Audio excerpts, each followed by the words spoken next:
Good morning. अपन शुरू करेंगे agriculture chemistry में। अपन ने पिछले वीडियो में पढ़ा था चट्टानी और उनका वर्गीकरण। आज अपन शुरू करेंगे चट्टानों का अपक्षय अर्थात चट्टानों का टूटना। तो आज का अपना टॉपिक है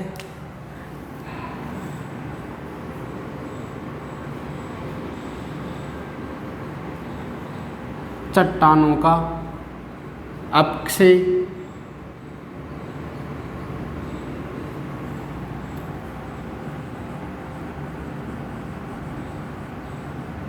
वेदरिंग ऑफ रॉक्स। सबसे पहले बात करते हैं अपन अपक्षय या वेदरिंग का मीनिंग क्या होता है। अपक्षय यानी अर्थात वेदरिंग मीन्स क्या होता है, चट्टानों का छोटे छोटे टुकड़ों में टूटना,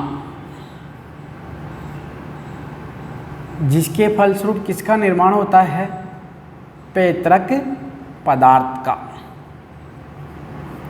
अर्थात वह प्रक्रिया जिसके द्वारा चट्टानें छोटे छोटे टुकड़ों में विभाजित हो जाती है और पैतृक पदार्थ का निर्माण करती है, उस प्रक्रिया को क्या कहा जाता है, अपक्षय या वेदरिंग के नाम से उसको जाना जाता है।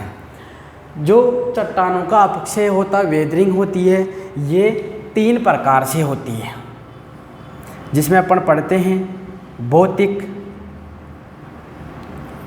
या यांत्रिक, दूसरे प्रकार की आती है जैविक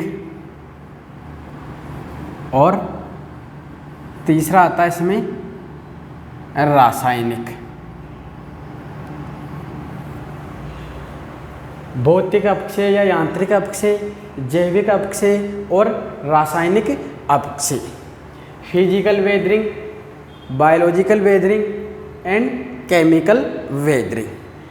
आज अपन डिस्कस करेंगे भौतिक अपक्षय और जैविक अपक्षय के बारे में।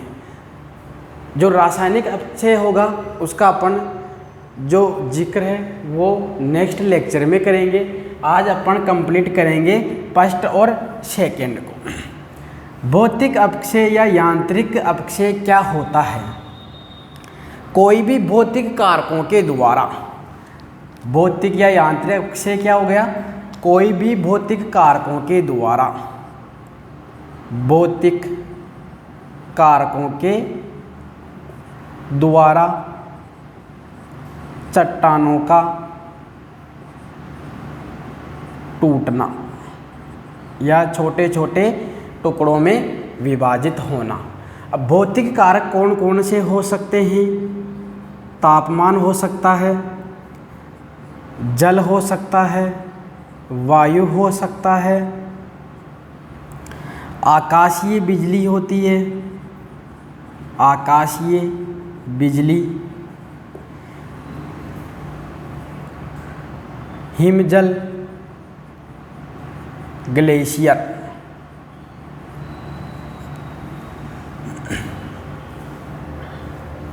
तापमान हो गया, जल हो गया, वायु हो गया, आकाशीय बिजली हो गया और हिमजल हो गया।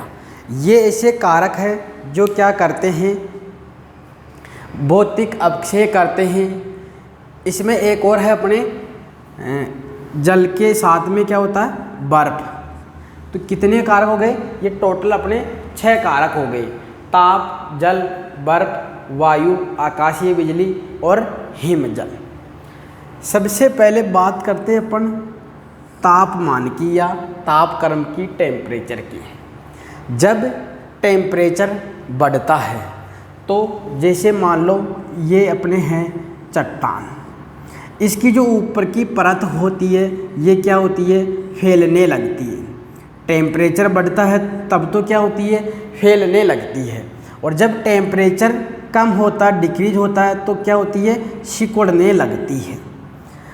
अर्थात जब टेम्परेचर बढ़ता है और घटता है तब क्या होता है, जो चट्टानों की परतें होती है वो या तो फैलेगी या सिकुड़ेगी, जिसके कारण क्या होते हैं, ये धीरे धीरे दुर्बल हो जाती है और छोटे छोटे टुकड़ों में विभाजित हो जाती है। तापक्रम क्या करता है, तापक्रम बढ़ने पर तो क्या होते हैं, जो चट्टानें होती हैं उनकी परतें क्या होती है, फैलने लगती है, और जब तापमान घट जाता है तब वापस वो सिकुड़ने लगती है, जिसके कारण क्या होता है, धीरे धीरे चट्टानें दुर्बल होके और टूटने लगती है। फिर आता है अपनी जल। जब वर्षा का जल तेज गति से बहता है तब क्या करता है, ये चट्टानों से टकराता है और चट्टानों से टकराते हुए धीरे धीरे क्या करता है, इनके जो किनारे होते हैं इनको तोड़ देता है और उनको छोटे छोटे टुकड़ों में विभाजित कर देता है। जब तेज गति से जल इनसे टकराता है तब क्या होते हैं, जो चट्टानें होती है उनके किनारे छोटे छोटे टुकड़ों में विभाजित हो जाते हैं। इसके बाद में आता है अपने बर्फ या आइस।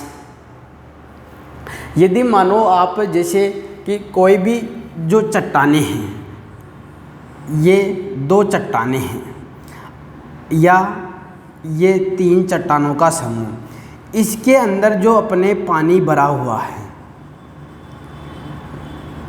जो जल भरा हुआ है, ये किस में कन्वर्ट हो गया, बर्फ में, आइस में कन्वर्ट हो गया। जब ये बर्फ के रूप में कन्वर्ट हो जाता तब क्या होता है, इसका जो आयतन होता है वो आयतन क्या होता है, इंक्रीज हो जाता है। आयतन इंक्रीज होने के कारण क्या करेगा, जो ये बर्फ जो ठोस पानी बना ये क्या करता है, चट्टानों के ऊपर प्रेशर या दाब उत्पन्न करता है, जिसके कारण क्या होती है, चट्टानें छोटे छोटे टुकड़ों में विभाजित हो जाती है। तो बर्फ किस प्रकार अपक्षय कर रही है, अर्थात जो चट्टानों के बीच में जो दरारें होती है उनमें जो पानी उपस्थित होता है वो बर्फ के रूप में कन्वर्ट होने के कारण उसका आयतन क्या हो गया, इंक्रीज हो गया, और आयतन इंक्रीज होने के कारण क्या हो जाता है, दाब प्रेशर क्रिएट हो जाता है, जिसके कारण क्या होती है, चट्टानें छोटे छोटे टुकड़ों में विभाजित हो जाती है। इसके बाद में आता अपने वायु। तो वायु क्या करती है, जब तेज हवाएं चलती हैं तो तेज हवा क्या करती है, अपने साथ कंकड़ पत्थर भी लाती है, कंकड़ बालू पत्थर, ये तेज हवाओं के साथ में उड़ते हुए किससे टकराते हैं, जैसे चट्टानें हैं, इन चट्टानों से क्या करते हैं, टकराते हैं और इनके किनारों को क्या करते हैं, छोटे छोटे टुकड़ों में विभाजित कर देते हैं। फिर आता अपने आकाशीय बिजली, यानी जब आकाश में बिजली कड़कती है तब क्या होती है, जो चट्टानें होती है इन चट्टानों में क्या होती है, दरारें उत्पन्न हो जाती है, और यहाँ से इन दरारों से क्या होता है, धीरे धीरे ये छोटे छोटे टुकड़ों में विभाजित हो जाती है। फिर आता अपने हिमजल। जो हिमजल होता है वो भी अपने साथ क्या करता है, तेज बहाव के द्वारा क्या होता है, इनके किनारों को तोड़ देता है या छोटे छोटे टुकड़ों में इसको विभाजित कर देता है। यह है अपने पहला भौतिक या यांत्रिक अपक्षय, फिजिकल या मैकेनिकल वेदरिंग, जिसमें कौन कौन से कारक हैं, तापमान, जल, बर्फ, वायु, आकाशीय बिजली का कड़कना और हिमजल। तापमान क्या करता है, तापमान बढ़ने और घटने पे क्या होता है, चट्टानों में फैलाव और संकुचन होता, संकीर्ण होता है, जिसके कारण वो दुर्बल होकर क्या होती है, टूट जाती है। जल क्या करता है, तेज बहाव के कारण क्या करता है, चट्टानों के किनारों से टकराता है और उन किनारों को धीरे धीरे छोटे छोटे टुकड़ों में विभाजित कर देता है। बर्फ क्या करती है, जो चट्टानों के बीच में जो जल उपस्थित होता है वो जल बर्फ में कन्वर्ट होने के कारण, परिवर्तित होने के कारण उसका आयतन बढ़ जाता है, और आयतन बढ़ने के कारण दाब या प्रेशर क्रिएट होता है, जो क्या करता है, चट्टानों को छोटे छोटे टुकड़ों में विभाजित कर देता है। फिर आता अपने आकाश वायु।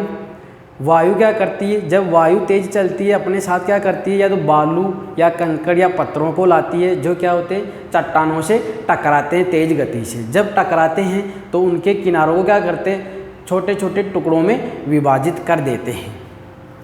फिर आता आकाश की बिजली।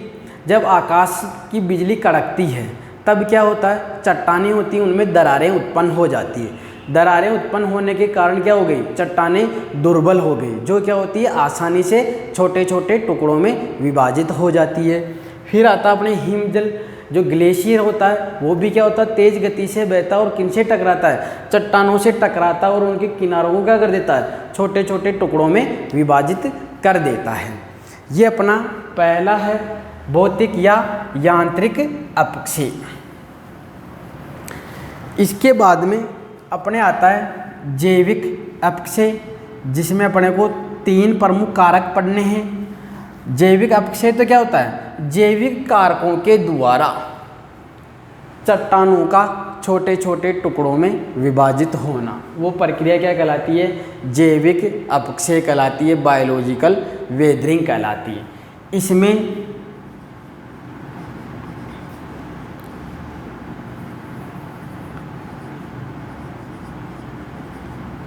मनुष्य का प्रभाव,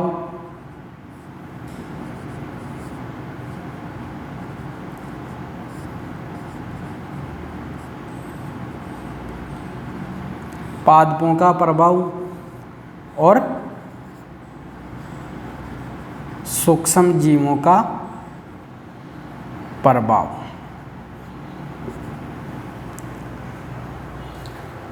इसमें अपने को कितने कारक पढ़ने हैं, मुख्य रूप से 3 कारक पढ़ने हैं।